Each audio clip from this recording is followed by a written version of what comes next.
Merci Monsieur le maire. Alors je suis fière de présenter aujourd'hui cette délibération en faveur d'une politique de transition écologique à forte ambition sociale autour de l'alimentation. Le projet que je vais vous présenter répond à une préoccupation essentielle des habitants, récemment confirmée par l'avis de la Convention citoyenne.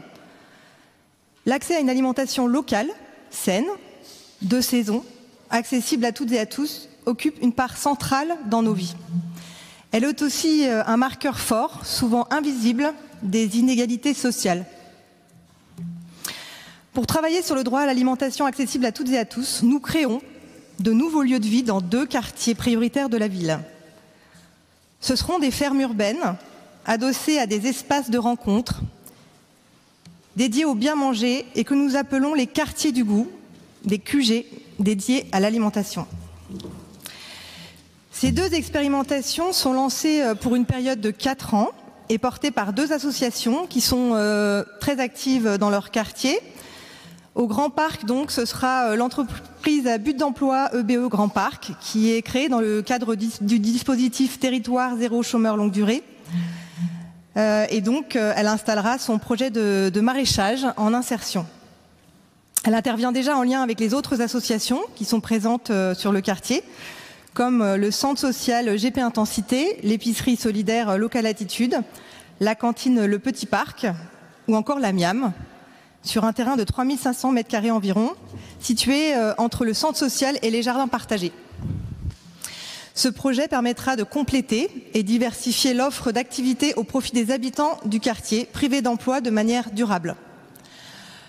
Le 2e lieu est donc à La Benauge et sera donc porté par l'association ELIA, Laboratoire d'initiative alimentaire, qui est une émanation d'Ygraine, et donc déploiera son nouveau projet sur un terrain de 2000 m² environ dans le parc de la Cité Blanche, au cœur de La Benauge. Cette association, le ELIA, porte déjà sur le quartier un projet de marché de producteurs, une cantine solidaire et contribue à l'expérimentation de la sécurité sociale de l'alimentation. Elle a initié aussi avec les habitants et les habitantes une activité de jardinage en pied d'immeuble. Le démarrage de l'aménagement des espaces extérieurs est prévu en 2025. Les porteurs de projets sont prêts à démarrer le travail de construction des activités avec les habitants et les habitantes dès cet automne.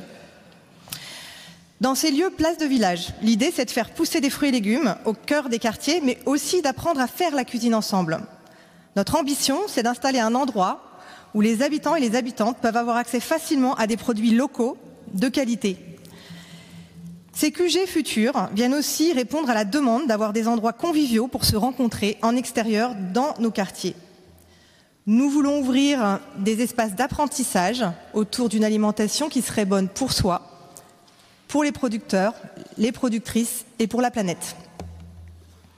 Le message que l'on veut aussi porter dans ces lieux, c'est que bien manger, ce n'est pas réservé qu'à une élite qui aurait les moyens. Bien manger, c'est un savoir, c'est un pouvoir qu'on a toutes et tous de faire les bons choix pour soi, pour sa famille. On veut montrer aux enfants comment sont produits les fruits et légumes qu'ils mangent, parce que s'ils les voient pousser, ils auront envie de les goûter, et ce sont des émotions et des habitudes qu'ils garderont après toute leur vie. Lors de la 2e édition du festival Bon, les ateliers cuisine l'ont montré, c'est possible de manger bon, bien et local, avec un budget contraint, si on fait l'effort de cuisiner à partir de produits bruts. D'ailleurs, j'en profite pour dire que la 2e édition du festival Bon, qui a eu lieu en octobre, a été un grand succès cette année, avec du monde dans tous les événements, et il y en avait près d'une centaine. Quand je dis refaire la cuisine, ce n'est pas passer 4 heures en cuisine, hein, c'est assembler des choses simples. On apprend très vite à faire des économies dans des situations quelquefois de précarité. 20 minutes en cuisine par jour, ça fait gagner du pouvoir d'achat et de l'espérance de vie, en plus de créer des rencontres. C'est aussi ça que l'on veut défendre dans ces quartiers du goût à Bordeaux. Nos futurs quartiers du goût, c'est partager notre diversité, se rencontrer, gagner du pouvoir de vivre et de l'espérance de vie. Je vous remercie.